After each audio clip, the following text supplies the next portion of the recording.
Hi, hi everyone. This is Arvind here. I've been looking at the security issues for quite some time, and this is the latest one that really worries in the security front. So it's a part of it, the security part of it, the jobs part of it, and the ethical dilemma we have related to this. These are very valid issues that we need to discuss and understand how they're going to impact our day-to-day life. So AI, that the first instance, which is very worrying, is the biased nature of the AI. So we have seen AI how biased they can be. Okay, there we have seen social media is getting into that where they change the political nature of it. They suppress certain voices. They allow other voices to come up, and government agencies has been taking up the issues stringently against them because it affects their governing thing. So all these people in the back end, be it Twitter, be it Facebook, be it Google, or any other social media, they have a lot of our data with them, and they use this artificial intelligence in a different way to profit themselves. So they show you certain things that are not really needed by you. Like you might get a mail in your mailbox in Gmail about say about insurance. Probably you would have been searching for insurance. Immediately you are pumped with so many mails from there. They sell it your data to somebody. There was a very strange and very worrying incident where I donated to one of the another ashram through a different source, and all I used was pay phone pay to pay the money. And next day, get next moment within a couple of hours, I think I get a mail from Big Basket saying that if you want to donate you do use our services to donate for this thing. But even there, they want to make money. Okay, so it's like, how is this? Like, is it fair, ethical for them to even to look at to whom I have donated, and I did it for another serum. And how does Big Basket got to know about it? Because it was paid to directly to them through phone pay. How did he come to know? And I never advertised it to anybody, and I get a mail. Okay, so that's how the AI is being used to gather what are we doing. They exactly know to whom I have paid. They know uh, probably the amount that I have paid, and they're interested in that, and they're coming back to us. So that's something that is a very biased way of looking at things, and transparency is completely lost. And there's a certain thing that does not go well with human freedom. Okay, so that is one thing bias. There are certain fears that are concerned with these people. Okay, so this AI or the data that is there with the accuracy is so far is not that great. Okay, it is always compromised. Why it is compromised? Because the data that comes inside itself is compromised. So likely that it's not good. So and that data is going to feed us. So the output, what garbage in, garbage out kind of a concept is what most of us fear. And there is a lot of worry that at least the hype has been created that a lot of jobs will be lost. To a certain extent, yes. The way I see it, there are a lot of other problems will be created, and there will be a lot of more people needed to rectify that. That's how I see that. And they are saying that a lot of professions will just disappear out of the blue. So these are one of couple of ways. And data security ethics, it just will be thrown out of the window because nobody is bothered. So you can't, if Facebook thinks of deleting your account, you have nowhere to go. You just don't have an option. It's just deleted. So you might be right, you might be wrong. All those things are, but you don't have an option. It's same thing with Twitter, same thing with Google, or any other thing. So they just delete it, and you have nowhere. And if at all you try to go and ask, there will be automated bots that will be responding to you, again AI, which will lead to nowhere. And in this, the transparency is completely lost. You don't know whether it is true or false, how this data is being processed. If, for example, Chat GPT you're taking and using it, from where are they getting the data, how it is being processed, all those things are still questioned. There is no clear cut transparency. So other causes are not known to us, and there should be many concerns that people will be looking into why AI is so fearful. Of course, there are automatic vehicles are running today. We don't need drivers, is what they are claiming. So this gives a worry of thousands of drivers who are there in the market. But the fact of the life is that if I want a driver, I won't get a driver now. Okay, and if at all I get, I have to go with so much of strains with that particular person. So that's also true. And AI coming to me at that particular rescue, it's appreciated, right? At fraction of the cost, and it will listen to me at 12 o'clock in the night or 1 o'clock in the night. It does not matter when. And with the person employing, I have these problems of keeping up the time, shifts, and all those things. So, though it is more humane, but it also disturbs our life also. You have to look from that perspective. AI can help. It can also create a problem to the other companies.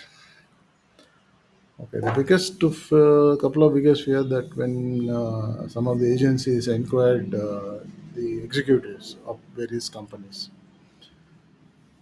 they said they are worried about the cybersecurity, privacy, and accuracy issues, which is more or it is correct what they are saying is. Okay, AI data that we get when you're putting inside the data first before processing it. Okay, it could be poisoned when you're entering the data, or you could be putting in the wrong data. Exfiltration, they could extract the data from there before it goes inside, and they can use it for their own.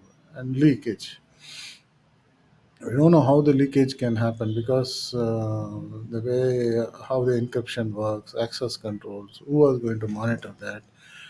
Like if you for example, if you take chat gpt, what you do, you actually type in a certain request and it replies. And if you smartly put on these questions for it to reply, and in a combination of words and all those things, most likely the entire design, entire thing data you can extract it, how smartly you talk to, because it does not know what you are asking for, it does not know your intention, it does not know anything. It just works based on certain rules and regulations.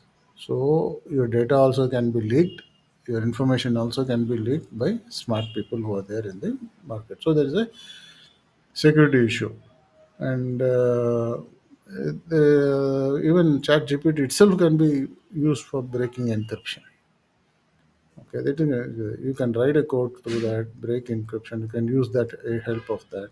Maybe chat gpt, maybe gemini, they might have put some restrictions here and there, but I'm sure there are smart people enough to go inside and break that and bring out that. Okay, and this we have to keep on monitoring. Somebody has to keep a vigil on the sources of data that they are collecting. What if malwares are there?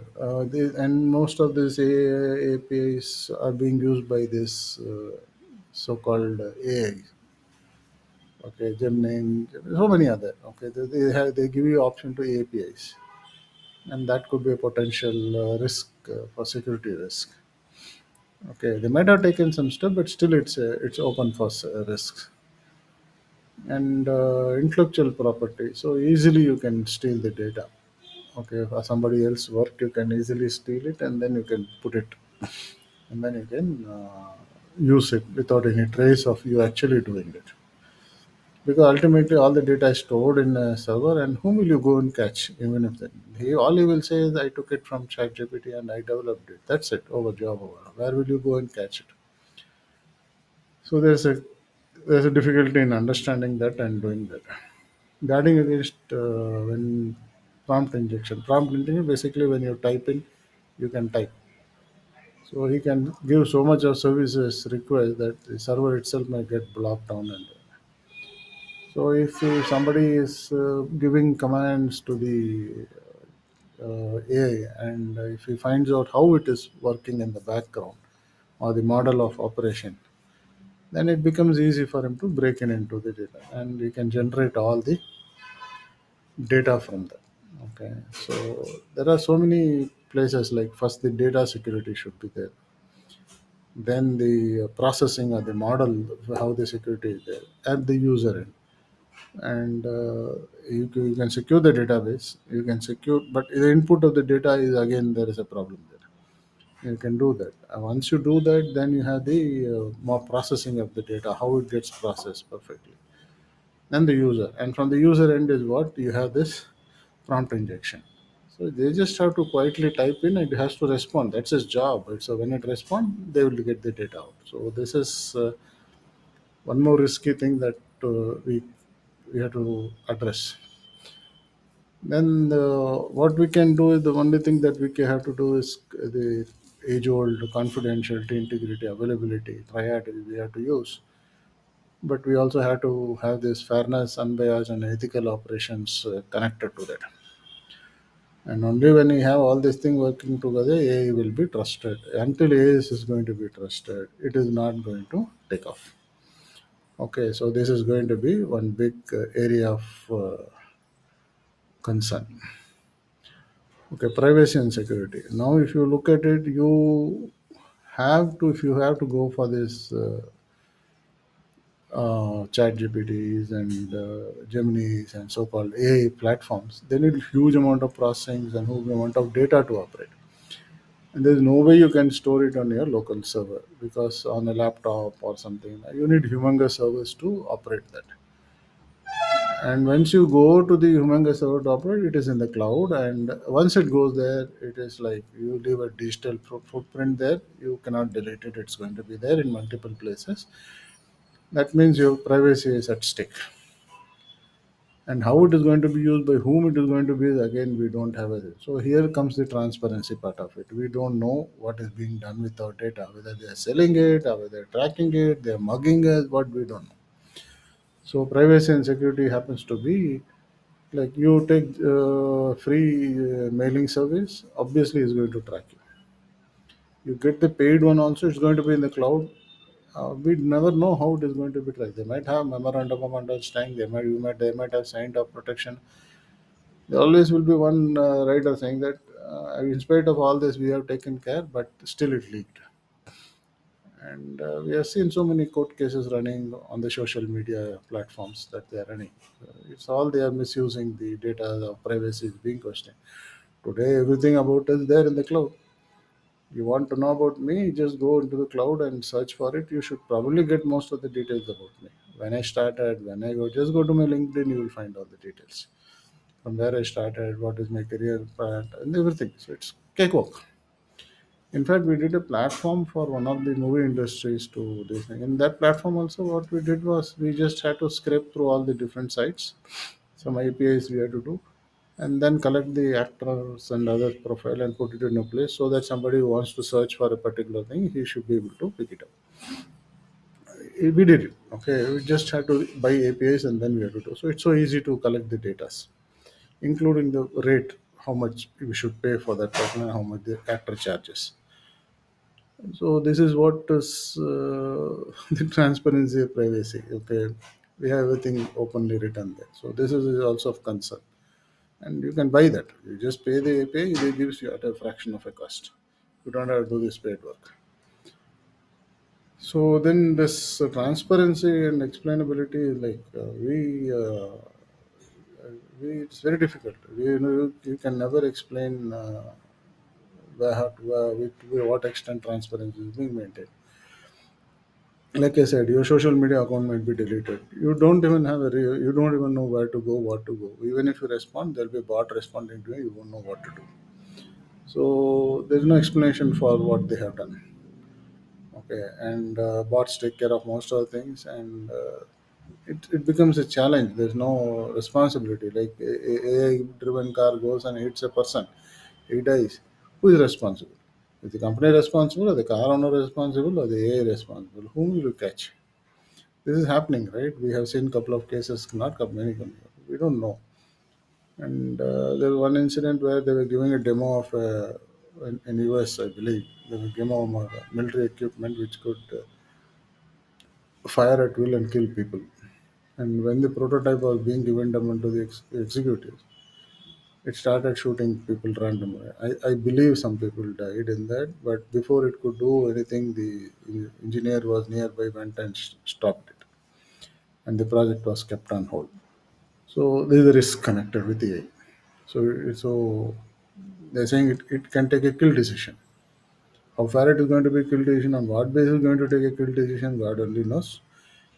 We are at its mercy. So these are all certain problems like connected with it, the transparency part of it, no? And who's going to explain all these things to us? So these are all security concerns.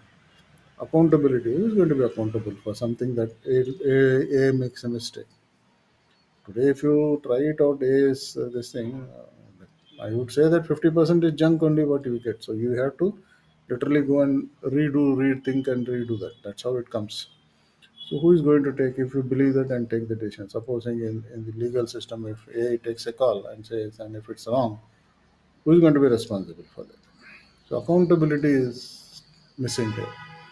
So it's very concerning. We see okay, job so displacement. We need automatically they are saying that AI will remove all the jobs. It won't be there. No? So general concern when we look at some of the studies that have been done by some of the major analysis companies, what they have done is they said 40 to 45%, they all agree that this is going to impact the job market. Okay, the mundane, regular, day-to-day routine jobs will be automated. That is what they are claiming to. How much is going to come up, and see, there's another implication to it. Another implication to it is like it is a lot of money to invest. The servers, the this thing, all we have to invest first. But the model that they are talking about is you just invest once and rest of things will be taken care. You don't have to repeatedly do this. Okay, this is what is the argument that is being made. And why the job is going? It's the way our economy runs. Our economy runs on the cheapest first. Pay the cheapest one. Take the order from the runs from a government and client. You take four or three minimum quotations. You say this is a specs, give the order to the lowest one.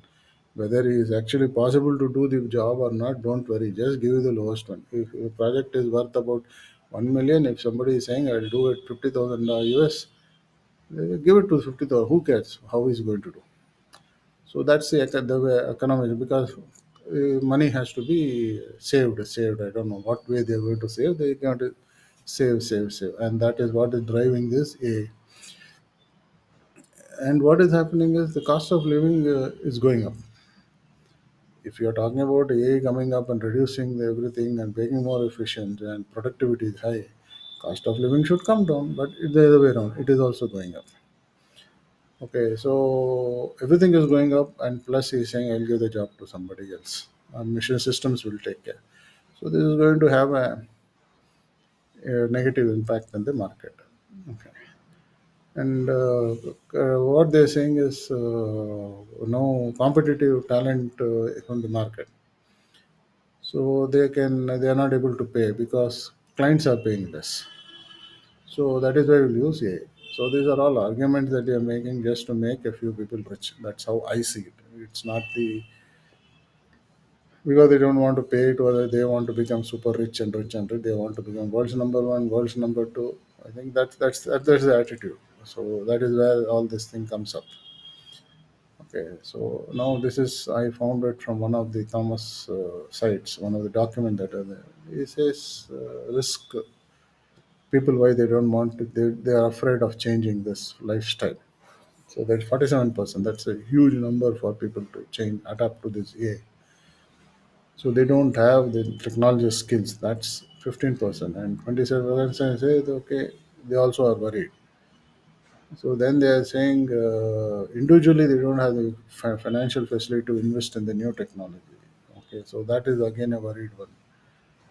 So then, professionals available for this and the diversified professionals is also limited. So that is also a problem. And there are only few models that are there very famous. Now, if anybody ask AI, only ChatGPT will come or Gemini will come. And they will say, who is better? ChatGPT. In fact, there are so many other AIs, but people will not talk about it. Okay, so there is a lot of pressure from the other companies and outside government, okay, to work with the rules, with the, not to remove the people from the job and do things like that. Ethicality, so ethical issues around the data responsible privacy is still a very worrying part of it. Importance of fairness and operational transparency is highly required. We should be putting it there in place. And let's see how people really do that. If you look at the AI implication, the Indian in India especially, we don't have much of the rules here. Okay, we don't have much of the rules, though we have certain rules put in Information Act of 2000. It talks about data protection, cybersecurity, data transaction, while it does not explicitly A is not mentioned in that. So this is one part. So, but what they will say, it is also applies to AI. That is how they will say. In 2022, the bill has been put, but it's still not gone through that. We are hoping that it will come out. And once it comes out, there will be some more rules and regulation for the data protection. So we don't have any specific law for overall for the cybersecurity. Okay, in India, and age specific is absolutely not there. So there are some IT minister has been, they all have stated it's not possible to bring AI due to many moral and ethical rules associated with AI. Okay, a Ministry of Electronic Information Technology, which also has got some, to a certain extent, it is trying to work with this AI technology. That is how it is going to do. Legal system, they are saying that it is good, but it might help you to clear a lot of old cases. And okay, agreed, old cases, but how much will it be able to clear? And what if the AI does mistakes when it is doing it? Like Watson is one from IBM, which is helping a lot of people to do leakage legal in US as low as $20. What if that Watson does something wrong? Same thing is applied to here also. What if somebody it awards a life imprisonment somebody else, which is not valid at all. So there are some issues that are there with it. So AI coming into the legal system will help. To what extent and who is going to integrate that, who is going to follow up that is, and who is going to monitor that is a question that the system has to answer. Legal forms. They are saying they have adopted AI technology, but how far it is going to work, only God knows. Okay, how what is, they adopted it, but it's going to work. Number of startup has increased to 2,000. Okay, in 2022 and 23, all it has gone up like mad. So, revised AI advisory, revised AI in India removes the government permission required. Previously, government permission was required. Now it requires transparency, content moderation, consent mechanism, deep legal issues. All these things is our advisory is required now. Okay, so deepfake we have already have seen they made some actor, some Modi, some politician, all they have replicated them and giving the wrong information, giving the wrong knowledge. So that is what that's also worrying, right? And conclusion is we don't have an option. We have to live with AI, and there is a long way to go with this, with especially with the ethical behavior, with the job losses that we are going to address. How are we going to, where are we going to place these people from? And okay, why it's not going to be cheap, it's going to be very expensive, cost of living are going up. So it's a long way to go, nothing to concrete to talk about right now. Let's hope things work out in the right way. So we'll have to keep a vigil at every front, from the, there are cases where we have seen employees being into court after 4 years in employment, saying he faked some data when he joined. Okay, we have Hyderabad police coming out with so many cases in cybercrime cases. We have got one case where The bank employee was asked to transfer the fund by the manager, but he didn't agree because it was not a proper working time. So he said, "I want the approval of others," and immediately everybody came into the what you call Zoom, and he believed that everybody was correct, and he processed it. The next day morning, they come to know that the entire thing was managed. It was AI, and it manipulated everybody's talk. They were everybody approved, and it happened. Okay, so things like this are happening, and we need to cover up all these problems, and then we have to control it. Okay, that is what is the major issue with this particular security part of it. Hope everybody works together and be aware of the such things, and not to mention the other thing like pornography and child trafficking, drug abuse. All these things also comes under the same. AI is used heavily for that. Okay, your what you call ransomware attacks. All these things are there. So many problems are there. So better be aware of it. Maybe I will share case studies one by one. So if you want one of the case studies to be any particular case studies to be done, let me know or comment in one of my things. I'll try to make a proper video on that and share it again. Thank you for listening. Have a great day. Bye bye.